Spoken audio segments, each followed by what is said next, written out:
Welcome back, everybody. We've spent the last few months out here in the mountains, living by the lake, working at an off-grid fishing lodge, and relaxing in the rhythm of nature. But just like the seasons shift, time goes on, and it's time to prep for another adventure. Follow the sun and begin our journey south. This is day one of upgrades to the truck since we've gotten back. So one major thing that we wanted to change out, and it wasn't like it has to get done. A friend of mine, he's got 201 gallon tanks. We'll catch you guys at the shop pulling off these tanks. So we're gonna pull off this tank right here. And then we're gonna pull off this tank right here. I need to grab some gloves, a few tools, and we'll take this one off first and go from there. Told you to walk away. That was my first and last mistake. I blew without your faith. But what can I do?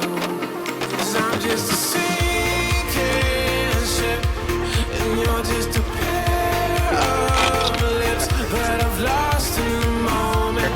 All I want is for you to come back. Now All right, guys, we're installing these fuel tanks. I did some measurements. This fuel tank is 26 inches tall. The LMTV one is 16 inches tall.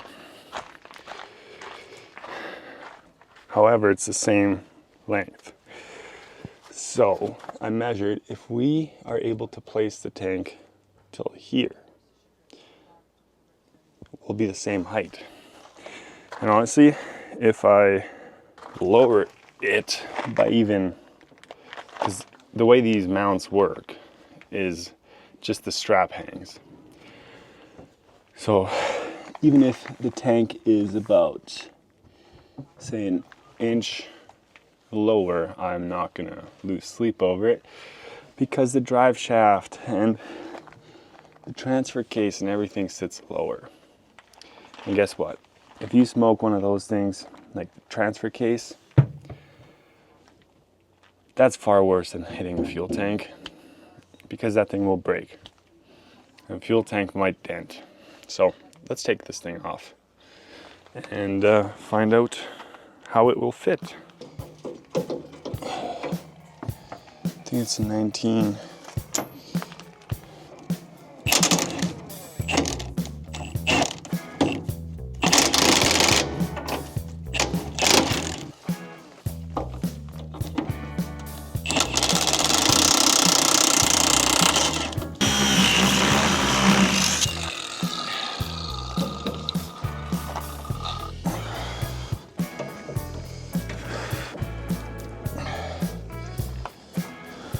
Okay. Still some fuel in there. I got to siphon out this tank here. We'll find out if it'll work.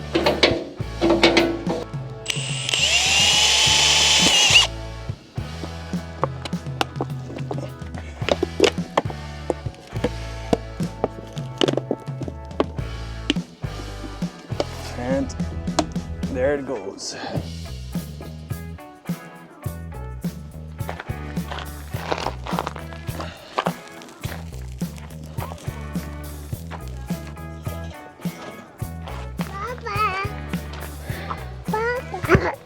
Oh my gosh. Okay, you can't touch anything here, buddy. I didn't realize how much fuel we still had. This is second 20-liter tank, just over 15 gallons.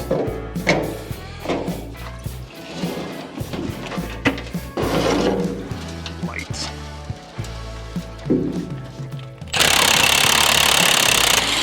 So what I need to do here, so I need to see if all these bolts will clear. If not, I'll have to space them out. I have to figure out how I'm going to do it here. I'll have to kind of modify the bracket. So let's fit these brackets up, and then if we have to drill the frame, we drill the frame, but we're only gonna have to drill the upper frame, which it's not a big deal.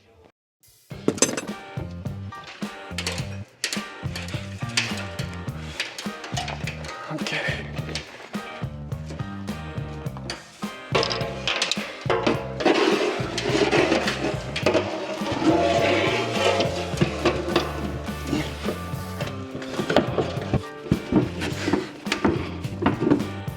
Yeah, we have to shim it a bit.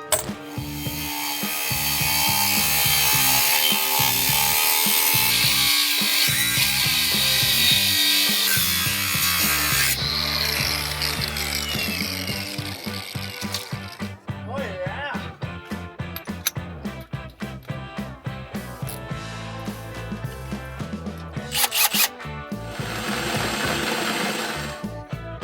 Oh my gosh, it's gonna take forever.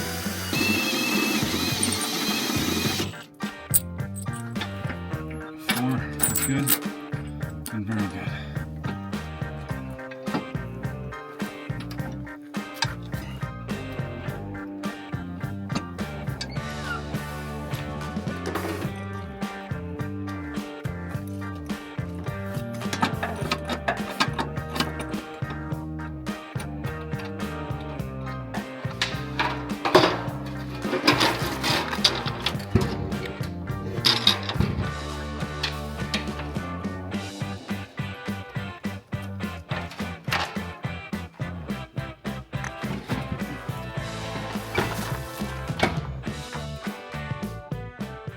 So we're just hooking up the fuel lines again.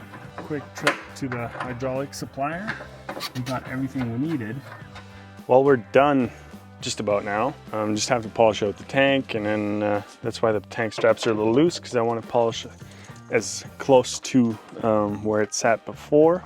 So that kind of wraps up this simple fuel tank replacement.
What we got today, we got a diesel heater. I reached out to HLN and asked if they would like to send us a heater. So for first look, heater looks great quality. It comes with a silencer already built in, plus you can put another silencer on the end.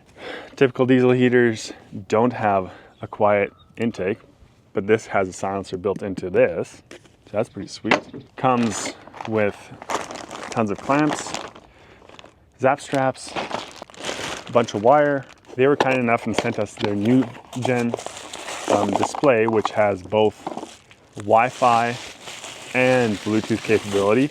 So that's pretty sweet, and the display is pretty cool. It kind of looks like that. Let's get to installing this right away. And this is what mounts it, like that. Once I finish putting all these bolts or these nuts on, I'll drill the same holes on the inside for this to run my exhaust. Essentially, try to put these two, like say this is the floor, I'll have to jigsaw a little square hole. Let's go inside and see what we're working with.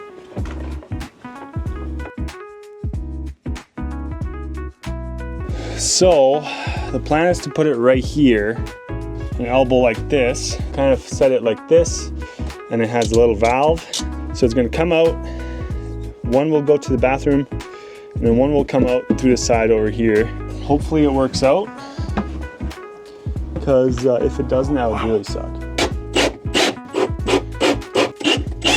We got the holes drilled. Now I just need to go grab a shop vac and clean everything up. And then comes all the routing stuff. That's the scary part, because I hope I remember where all the power lines are, all the plumbing lines, and all the water lines. Okay, with our hole drilled, we're going to mount this plate. I'm gonna screw that in and then see where I'm gonna put the exhaust and the intake, because they're gonna have to go through here somewhere. Because right here is where the plumbing goes.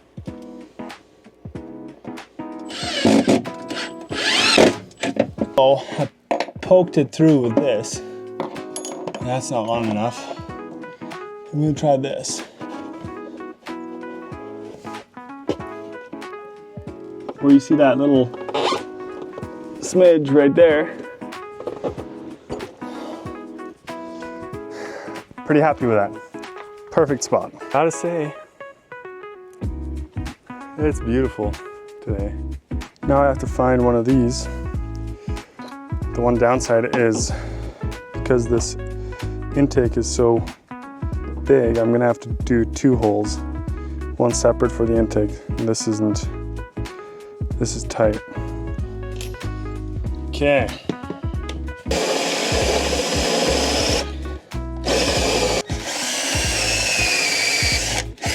I wish I could go down further with this one.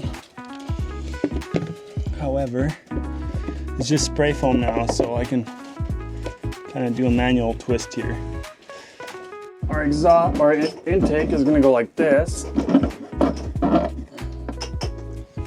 And then the fuel line will sneak in over here along with the wiring. And then our exhaust it'll go like that, except for the skinnier part of the pipe.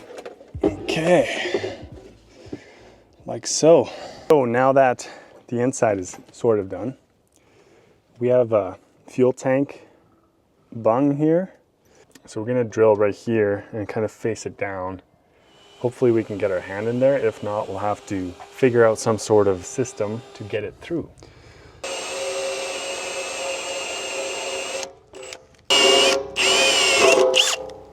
There you go. So grab by the end and then try to push it through.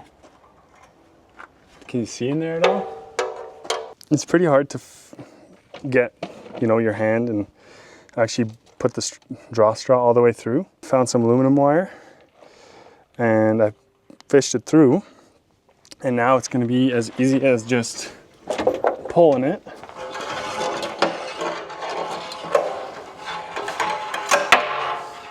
Like so. And just don't rip it off in the end. Boom.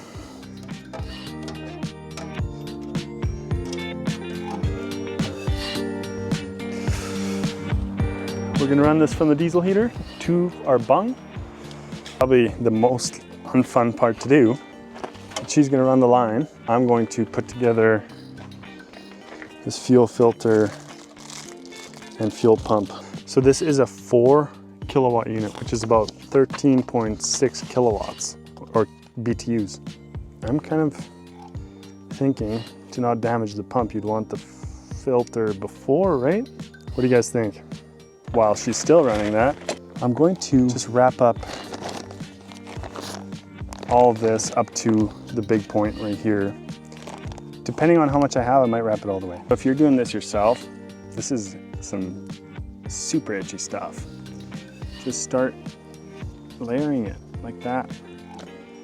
And I'm going to tighten this clamp on it first.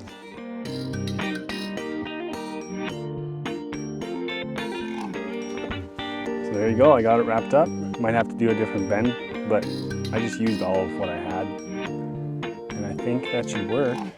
We're gonna put the controller and thermostat on this side right here.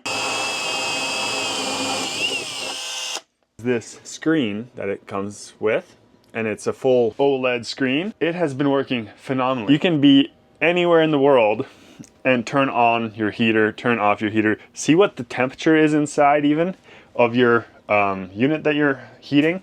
And all we have to do now is run our vent outside, like into the live area, and one to the bathroom, and that's it.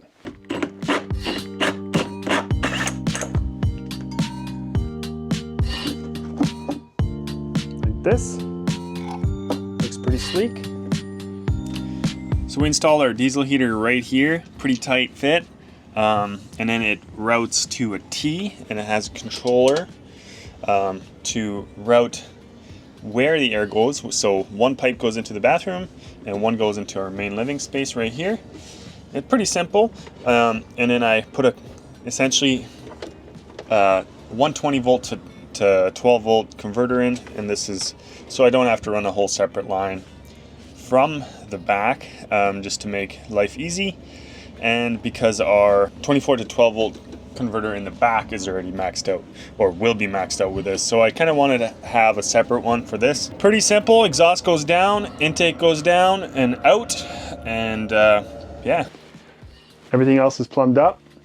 Through the floor also, I got this stuff called ceramic fiber insulation, and it is made for like kilns and stuff like that. Pick this stuff up on Amazon. I'll put a link in the description, and it is rated for 2600 Fahrenheit continuous, so we should be good on that front, and then that buttons up our install here in a minute.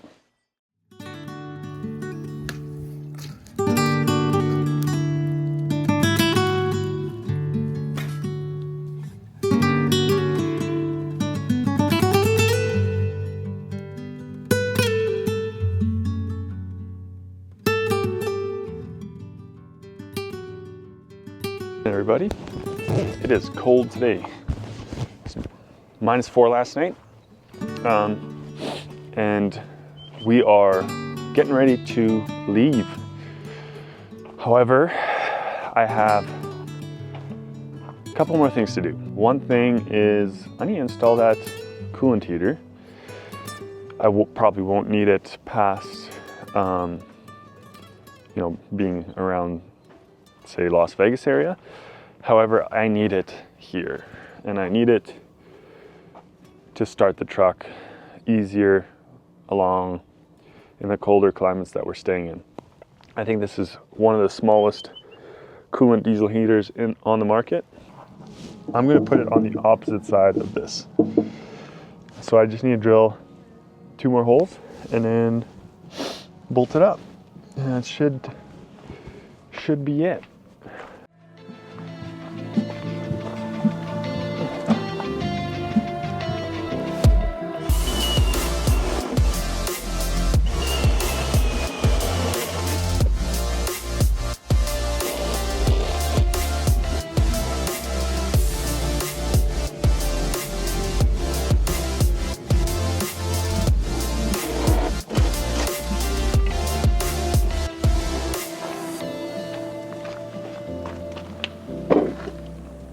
Nice. So the heater came with a muffler, and this one isn't the typical Chinese diesel heater muffler. It actually, I don't know if you can tell, typically you'd see right through. But on this one, you cannot. There's a baffle in there. And that's the exhaust. Pretty easy install. It comes with all these fittings. Yeah, tons of supplies to make your install as easy as possible. One thing I decided to also do is, instead of tapping the main tank, I ordered a 5.5 liter tank off Amazon, and I'm gonna place it right in here, and that gives me the ability to have fuel right here. Don't have to tap the tank. Don't have to run the fuel line all the way back there. Just an easier install. Everything's right here. It's gonna sit inside of here. The less holes your diesel tank has, the less leaks it will have. This will get us wherever we need to heat, because you're only gonna heat about an hour here, an hour there, maybe 2 hours.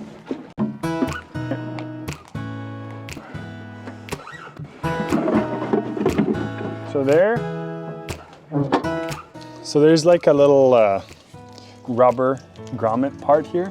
They ran all the wires and stuff through there, And I'm gonna do exactly the same thing.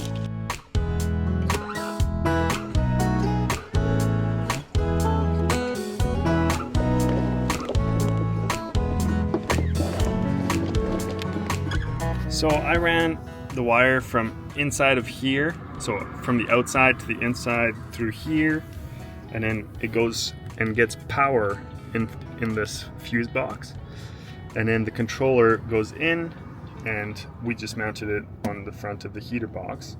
That makes it for a really easy install.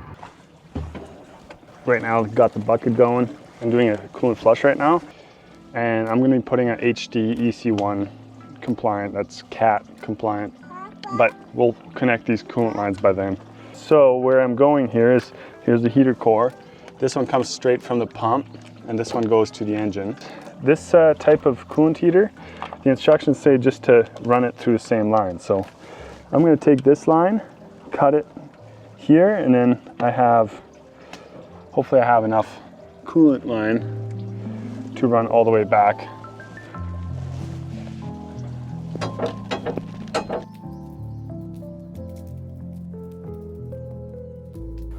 Well guys, those are just a few upgrades we've done to make our life easier on the road. The diesel heaters, we're gonna do it anyways because quite honestly, heating with a mini split in here, not very fun. And guess what? Being in the Teton Mountains like we were last year, trying to start the truck and hoping it starts is not something I wanna do on the road. I wanna know that it'll start easily. And yeah, we're quite happy with both those products, as well as really happy with the fuel tank. So if you guys like this episode, make sure you subscribe, like. We're gonna go on the road, so we'll catch you out there.